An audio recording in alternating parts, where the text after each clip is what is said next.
with a lot of really helpful information. So you'll see with Alex, this student right here who wrote this paper, I'm just going to zoom in a little bit for you.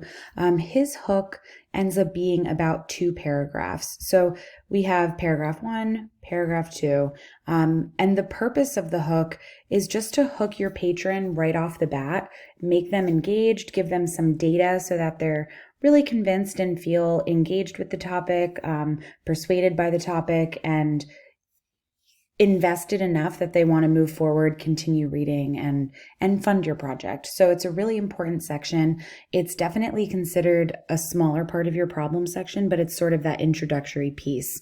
So I just want to talk a little bit about that. So when you do your drafts, the first thing you should do before even starting the hook is just make sure that you have that proper heading. So once again, this is your address up here. It's okay if you want to use your school address or if you'd rather use your permanent address, either is fine. This will be your eventual due date of the midterm paper. So right now, we don't exactly have a due date yet. I'm still figuring that out, but it'll probably be in the next few weeks or so.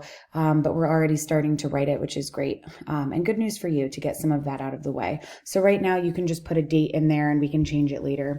But notice how there's a space between your address and the date. You want to put another space after the date. And then you want to make sure that you are putting to whom the letter is addressed. And in your case, this is always going to be addressed to a person. And this will be your patron. So in Alex's case, this is Kenneth Fraser, and he works at the Merck Company Foundation. So if you ended up choosing a foundation at the point of your white paper, you just want to dig a little deeper and see who you would write to in that foundation to ask for funding. So you'll see that Alex ended up putting that information there, the address and all of that. And then you always have a space right here and you start your letter, Dear Kenneth Fraser, whoever your patron is. You'll add a comma, you'll have another space, and then you'll see that you have a couple of paragraphs. And this is the part that's going to be the hardest, but I think you will be fine.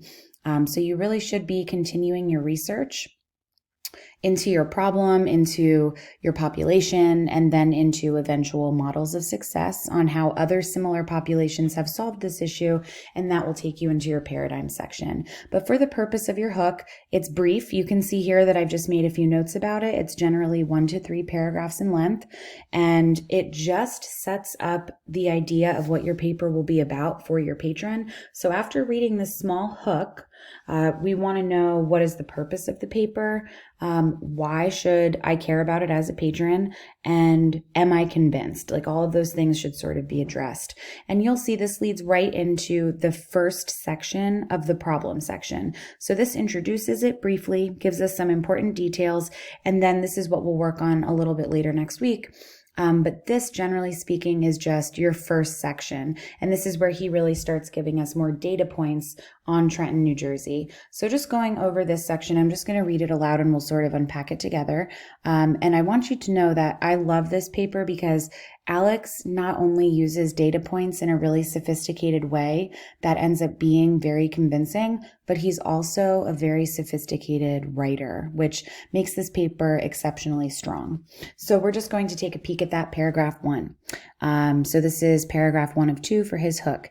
In a nation as affluent and resourceful as the United States, one may be confident enough to believe that food security is not urgent an issue as it once was in the past. However, this is not simply the case. Given the U.S.'s flourishing food production system, efficient distribution channels of food engineering breakthroughs, it can still be difficult to comprehend that 42 million people, or 13% of the population in the U.S., experience some form of food insecurity. So let's just pause there. He uses his first citation, and you can see that this is not a direct quote. He's kind of paraphrasing here.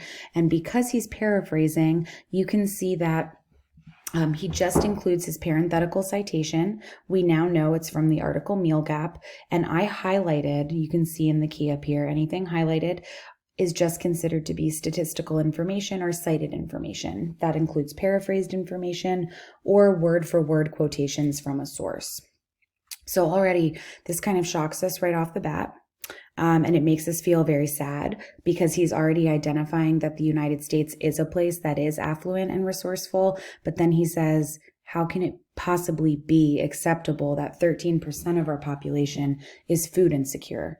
So that's a great way to start it. It makes us immediately feel empathetic, and it makes us feel kind of sad and not good about this situation for the group of people affected. So if you go back to that small lecture we watched, it was that mini TED Talk, it's really playing on ethos and logos.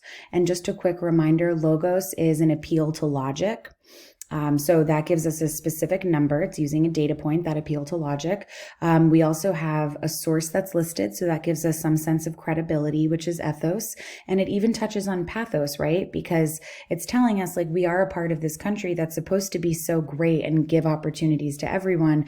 And here we have people who are suffering and who are food insecure. And that really appeals to our emotions. It makes us upset, maybe angry that this is happening. So we're just going to keep going. By simple definition, food insecurity is access by all people at all times to enough food for an active, healthy life. And I think that that's important because he really explains the importance of food insecurity and really what it is and how those standards are not being met. Once again, this is cited, and you can see that he uses quotations, so that means that it's a direct quote. We're just going to continue. This problem is seen in thousands of areas across the country, but a reasonable place to begin restoration would be the neighborhood of East Trenton in the city capital of New Jersey. This focus area, which harbors an estimated 3,600 residents, is experiencing a great deal of distress in regard to hunger, and I believe its relative proximity to Rutgers University makes it an ideal candidate to rehabilitate. So you can see here that once again, he's paraphrasing. He has this number of how many residents are there, and he also has data that they are suffering. So it gives us more focus. So right off the bat, we know the problem just from the first paragraph. We know data about the problem. We're convinced that it really does need to be addressed with immediacy. And we also have a sense of that population. So we're just going to go on to paragraph 2 of his hook, and this is his last paragraph. Besides the evident bodily disorders associated with food insecurity, increased risk of hospitalization, poor health, iron deficiency, malnutrition, there are many other underlying complications beyond the physical that are often overlooked. So once again, he's already just name dropping a bunch of health disorders that people can experience because of food insecurity, which once again is very convincing that this does need to be addressed. And it makes us really feel for this population of people and want to help. Studies have shown that having insufficient access to food can lead to developmental risk and behavior problems such as aggression, anxiety, depression, and ADD.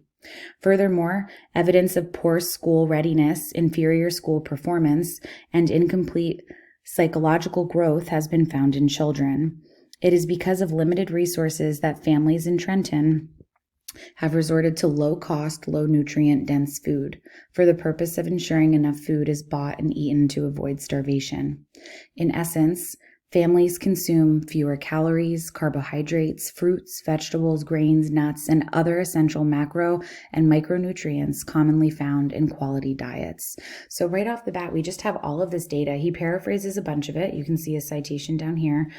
He even uses a direct quote, but you can see right here, we know everything. We know exactly where it's focused on. We know the disorders that are associated. We know psychological risks. So this is really important. He has a strong opening line. You can look at my little annotations that I've made for you, but that's all your homework is. It's just to write this opening hook. So you would be stopping right after. It might be 1 paragraph, it might be 2, it might be 3, as I said before. So I'm hoping that helps. Towards the end of the week, the end of next week, I'm probably going to post a little bit more about how to tackle the problem in a midterm. But for now, that's all I want you to focus on. So when you submit that, I just want to make sure that you have that heading properly structured. You have found a specific person to write to, and they're an appropriate patron. Remember, you don't want to choose someone that's too large, someone like the president, the mayor, even the president of Rutgers is too big. You really want to choose someone specific who's in charge of funding, who would realistically read your letter. And if any of you need help narrowing your topics a bit more, just shoot me an email and let me know. I'm happy to meet with you during office hours. I did set up a WebEx meeting for this week, and that will be 2 o'clock. Actually, I think I made it 2:30 on Thursday. And this is a great opportunity because I can actually look at some of your papers and give you direct feedback. So it's kind of like open office hours. I can talk a little bit more about requirements. If there's anything you're confused about, you can bring those questions there. And it's a great opportunity just for you to understand more and to get more feedback from me. So the last thing I just want to point you to, I'm not going to go over it, but in Module 4, I did post 2 more midterms. If you take a peek at Jess's midterm, you'll see that I've annotated it, but I've just done it on my computer because I don't have a scanner handy, but this just gives you another example. So if you wanted to see another example of a hook, you have her first 2 paragraphs, and then if we go back to modules, I also uploaded Evan's exemplar. And I really like Evan's as well. And you could also take a peek at his, and they're all different topics. But you can see that these students, they all used 2 paragraphs. And one thing that's important, they all have citations so that their intro hooks really seem credible. It seems like they know what they're talking about, and it really does seem convincing. So I hope that this was helpful. Just please email me if you have any other questions. And I hope I can see and talk to you guys on Thursday during our WebEx meeting. And remember, if you cannot make that meeting, it will be recorded. The reason why I didn't upload last week's meeting is because no one attended. So I'm really hoping you guys attend, because I feel like those are the meetings where you will understand the most, and you'll also be given the opportunity to learn the most. So I hope I get to see you there.